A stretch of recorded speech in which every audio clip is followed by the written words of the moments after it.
बड़ी तकलीफ होती। बेटा 10th क्लास में पढ़ती हो? जी घर से खुद ही आती जाती हो? जी। अकेली? कोई नहीं छोड़ता और लेता आपको? नहीं, छोटी बहनें साथ होती हैं स्कूल के टाइम। अकेडमी अच्छा। छोड़ के आते हैं दादू, पापा लेके आते हैं। अच्छा, तो क्या हुआ था उस दिन, किस बात पर बहस हुई थी? इसी बात पे के घर जा रहे थे, उन्होंने तंग किया, पापा को हाँ। आके बताया, पापा ने जाके मना किया हाँ। और उन्होंने पापा को मारना शुरू कर दिया। जुमे को बाद रफा दफा करके हाँ। हफ्ते को आपको सुलह आपको के क्या आवाजें लगाते थे, क्या छेड़खानी करते थे? ये कि आपस में बैठे होते थे, 5-6 लड़के होते थे, बुला के, ठीक है, बाद में कहते, मना करने जाते, कहते हमने आपको बोला है इस तरह, मतलब कि बाद में मुकर जाते थे बात से। अच्छा। फिर जाते थे अपनी बात से कि हमने तो ये बात भी नहीं की अच्छा। है, तो उसकी वजह से ये बात हुई है। तो हफ्ते को उन्होंने देखे मेरे पापा का क्या हाल किया, हाँ। तो सामने खड़े देख के बर्दाश्त नहीं था हो रहा, तो पापा को बचाने के लिए गए, उन्होंने हमारे कपड़े भी फाड़ दिए। तो इतना बुरा उन्होंने किया। अब तो पापा कमाने के भी काबिल नहीं रहे, हमारी आगे की स्टडी का क्या होगा? सारा इफेक्ट तो स्टडी पे पड़ रहा है ना। अभी मैंने प्रैक्टिकल्स देने हैं। पेपर्स हो रहे थे आपके? जी। अच्छा। बुध वाले दिन आखिरी एग्ज़ाम था, अगले दिन इन्होंने हमले कर दिए। अब हम लाचार हो गए, अब हम क्या करेंगे? पापा कैसे कमाएंगे? अब तो वो कमा भी नहीं सकते हैं, किस तरह वो हमें पढ़ाएंगे? इतने ख्वाब थे उनके बेटी के लिए, अब कैसे पूरे होंगे? एक माँ का सहारा था, बाप को लाचार कर दिया, मजदूर कर दिया उन्होंने। मुजरिम को सख्त से सख्त सजा दी जाए, हमें इंसाफ दिया जाए। देख सकते हैं आप, अब खुद देख रही हैं कि क्या हालत हो गई। वो कमा सकते हैं। आपको भी मारा है उन्होंने जी। आके? डंडे मारे। असगर ने डंडे मारे, अल्लाह रखे मेरे कपड़े फाड़े हैं। ओए होए, ये घर में घुसकर इतनी घर बर्बरी है? में इतने घुस के। बासर लोग हैं ये, बस कोई क्या रोकने कर वाला सकते नहीं था। इर्द गिर्द के लोग वो मोहल्लेदार होते हैं। ऊपर से धमकियां लगाते थे कि हम पीछे भी जहाँ पे रहते थे वहाँ पे भी कत्ल करके आए हैं, तो यहाँ पे अच्छा। भी हम कर देंगे, तो कोई बात नहीं। ਪਿਸਤੌਲ ਦੀਆਂ ਵੀ ਨਾਲ ਧਮਕੀਆਂ ਲੈਂਦੇ ਨੇ। ਉਹ ਆਪਣੇ ਵੱਲੋਂ ਤੇ ਮਾਰਨ ਹੀ ਆਏ ਸੀ ਇਹਨੂੰ, ਖੁਦਾਵੰਦ ਦਾ, ਲੇਕਿਨ ਸ਼ੁਕਰ ਹੈ ਕਿ ਖੁਦਾਵੰਦ ਉਹਦੀ ਬੱਚੀਆਂ ਦੇ ਸਿਰ ਤੇ ਉਹਨਾਂ ਨੂੰ ਜ਼ਿੰਦਾ ਰੱਖਿਆ। जैसे पापा गिरे, नीचे गिरे हैं, सारे भाग गए थे। उन्होंने तो अपनी तरह से जान से मार दिया होगा ना? जी, इरादा कत्ल से आए थे। हाँ। तो देखें ना, आपके सामने हालत है। मैं तो अपने खुदा का लाख लाख शुक्र करती हूँ कि बाप हमारे सर पे ज़िंदा है, सलामत है। अगर इनको कुछ हो जाता तो हमारा तो कोई वारिस ही नहीं था, हम किसके पास जाते? माँ तो पहले नहीं है, 14 साल हो गया माँ को गुजरी को। माँ का तो प्यार हमारे पास है नहीं, बाप का भी वो छीन लेना चाहते थे। और ये जो छेड़खानी करते थे, कितने लड़के खड़े होते थे वहाँ पर? ये काशी था, काशी इनका हेड है लड़कों का। तो आपको क्या आवाजें कसता था गुजरती थी जब आप? गाने लगाए होते थे, फिर हाँ। जब जाते थे रास्ते में से आवाज़ें देते थे, ठीक है, मतलब कि जिस तरह लड़के लड़कियों को छेड़ते हैं। लड़कियों को होटिंग जैसे करते हैं, बस वैसे होटिंग करते थे। बाद में जब शिकायत लगाती थी बेटी इसकी, तो वो कहते थे हमने इनको तो कहा ही नहीं। कुछ कहती भी नहीं थी, मैं कहती थी कि लड़ाई ना हो जाए, क्योंकि लड़ाई का कोई फ़ायदा ही नहीं है। मैं पापा को बताती नहीं थी। तो जब ये ज़्यादा मामला शुरू हो गया, पापा को खुद ही पता चल गया था, फिर पापा ने मना किया, तो फिर उन्होंने भाई ये हाल कर दिया पापा का। क्या बनना चाहती हो बड़े होकर? मैं डॉक्टर बनना चाहती हूँ, लेकिन कैसे बनूंगी? पापा तो कमाने के काबिल नहीं रहे हैं, आगे के स्टडी का खर्चा कौन उठाएगा? कौन मेरे इतने ख्वाबों को पूरा करेगा? मेरे बाप का सपना अधूरा रह जाएगा। ये अकेली बेटी है? न, 2 बेटियां हैं। 2 बेटियां हैं। 2 बहनें हो आप? जी। दूसरी बहन छोटी है आपसे? तो इधर सामने, इधर आए मेरे पास, इस तरफ आए, चलो। ਇਹਨਾਂ ਦਾ ਮੁਸਤਕਬਲ ਖਰਾਬ ਹੋ ਰਿਹਾ ਹੈ, ਮੈਨੂੰ ਤੇ ਦੁੱਖ ਹੁੰਦਾ ਹੈ, ਬਸ ਹੋਰ ਗੱਲ ਕੋਈ ਨਹੀਂ ਮੈਨੂੰ।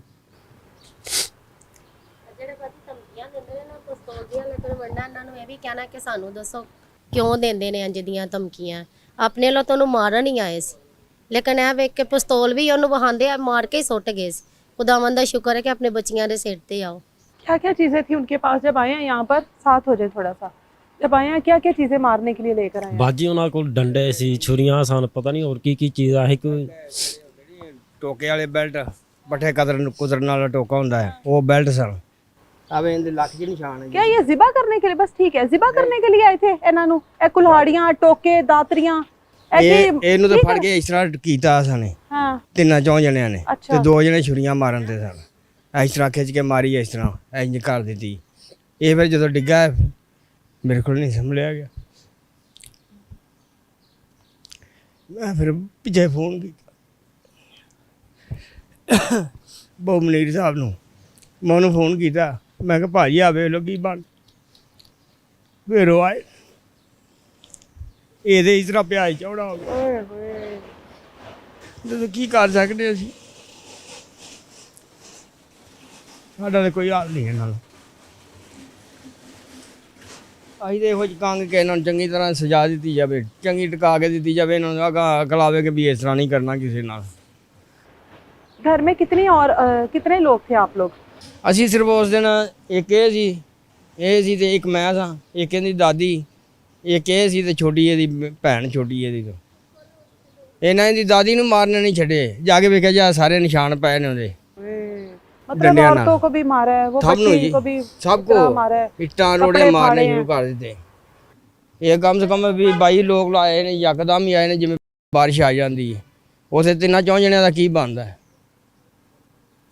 ਇਹ ਤੇ ਫਿਰ ਮੈਂ ਨਿਕਲਿਆ ਹੁੰਦਾ ਥੱਲਿਓ ਤੇ ਮੈਂ ਅੰਦਰ ਵੜ ਕੇ ਕੁੰਡੀ ਤੇ ਫਿਰ ਲਾ ਕੇ ਤੇ ਮੈਂ ਦਵਾ ਦਾ ਫੋਨ ਕੀਤਾ, ਫਿਰ ਸਾਰੇ ਆਪਦੇ ਜਿਹੜੇ ਸਾਡੇ ਨੁਮਾਇੰਦੇ ਸਨ ਉਹਨਾਂ ਨੂੰ ਫੋਨ ਕੀਤਾ, ਉਹ ਫਿਰ ਆਏ ਭੱਜ ਗਏ। आप ये लोगों होना का जो- ताल्लुक बसीही बिरादरी से है और हाँ ये जी। लोग? ਇਹ ਮੁਸਲਮ ਲੋਕ ਨੇ। अच्छा। ਹਾਂਜੀ, ਉਹ ਜਿਹੜੀ ਔਰਤ ਹੈ ਨਾ ਮੋੜ ਦੇ ਉੱਤੇ ਰਹਿੰਦੀ, ਉਹ ਤੇ ਬਿਲਕੁਲ ਲੜਾਈ ਦੀ ਜਾਨ ਨਹੀਂ ਛੱਡੇਗੀ। ਇਹ ਕੋਈ ਵੀ ਭਾਈ ਲੰਘੇਗਾ ਵੇਖ ਲੇਗਾ ਨਾ ਇੰਜ ਕਰਕੇ ਉਹਨੇ ਸ਼ੁਰੂ ਹੋ ਜਾਣਾ, ਉਹਨੂੰ ਗਾਲ ਮੰਦਾ ਕਰਨਾ ਸ਼ੁਰੂ ਕਰ ਦੇਣਾ। ਹੁਣ ਉਹ ਬੰਦਾ ਆਇਆ ਸੀ ਕੱਲ੍ਹ ਇਹਦਾ ਪਤਾ ਕਰਨ ਵਾਸਤੇ, ਨਾਲ ਹੀ ਸਾਡੇ ਰਹਿੰਦਾ ਹੈ, ਤੇ ਉਹਨੂੰ ਮੀਆਂ ਬੀਵੀ ਨੂੰ ਲੱਗ ਪਈ ਕੱਲ੍ਹ ਗਾਲਾਂ ਕੱਢਣ अच्छा। ਕਿ ਤੁਸੀਂ ਉਧਰ ਕਿਉਂ ਜਾਂਦੇ ਜੀ, ਤੁਸੀਂ ਸਾਡੇ ਨਾਲ ਰਹੋ। अच्छा, तो अभी तक पुलिस ने क्या कार्रवाई की है? ਕਰ ਰਹੇ ਨੇ ਜੀ, ਉਹ क्या कर रहे हैं? किसको पकड़ा अभी तक? 4 ਬੰਦੇ ਫੜੇ ਨੇ ਨਾ उन्हीं में से पकड़े हैं। ਹਾਂਜੀ। ਉਸੇ ਟਾਈਮ ਮੌਕੇ ਤੇ ਫੜੇ ਗਏ ਨੇ, ਉਸ ਤੋਂ ਬਾਅਦ ਕੋਨੀ ਹਲੀ ਨੀਚੇ ਮੌਕੇ ਤੇ ਜਿਹੜੇ मौके ਫੜੇ पे पकड़े गए हैं वही उस वक्त जो वहाँ पर मौजूद थे, जी। पुलिस आ गई थी इतनी जल्दी? जी 15 ਤੇ ਕਾਲ ਕੀਤੀ ਸੀ, अच्छा। ਫਿਰ ਪੁਲਿਸ ਆਈ। 4 लड़कों को पकड़ा अभी तक, उनमें वो काशिफ है? नहीं वो नहीं है।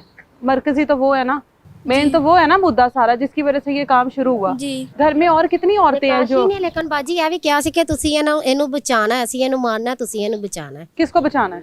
ਮਿਸਤਰੀ ਨੂੰ।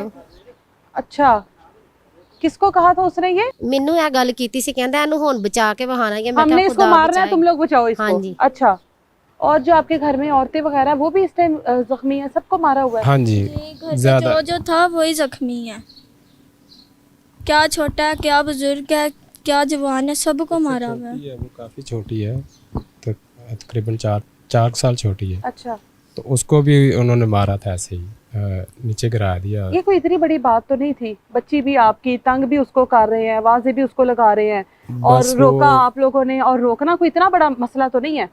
नहीं, मसला तो कोई छोटी सी बात है जिसपे मना किया है और इतना बड़ा उन्होंने जख्म दे दिया। ਕੰਮ ਵੀ ਇਹ ਬੰਦੇ ਵੀ ਸਿਰਫ ਸਾਡੇ 2 ਹੀ ਇਹਨਾਂ ਦੇ ਹੱਥੀ ਆਏ ਨੇ ਤੇ ਇੱਕ ਅੱਬੂ ਸਨ ਘਰ, ਬਸ ਇਹ ਵੀ ਆਪਣੇ ਸੋਹਰੇ ਗਿਆ ਸੀ, ਛੋਟਾ ਵੀ ਇਹਦੇ ਤੋਂ ਗਿਆ ਸੀ। ਘਰ ਕੋਈ ਜੀ ਨਹੀਂ ਸੀ, ਬਸ ਅੱਬੂ ਸੀ ਤੇ ਜਾਂ ਦੋਵੇਂ ਭਾਈ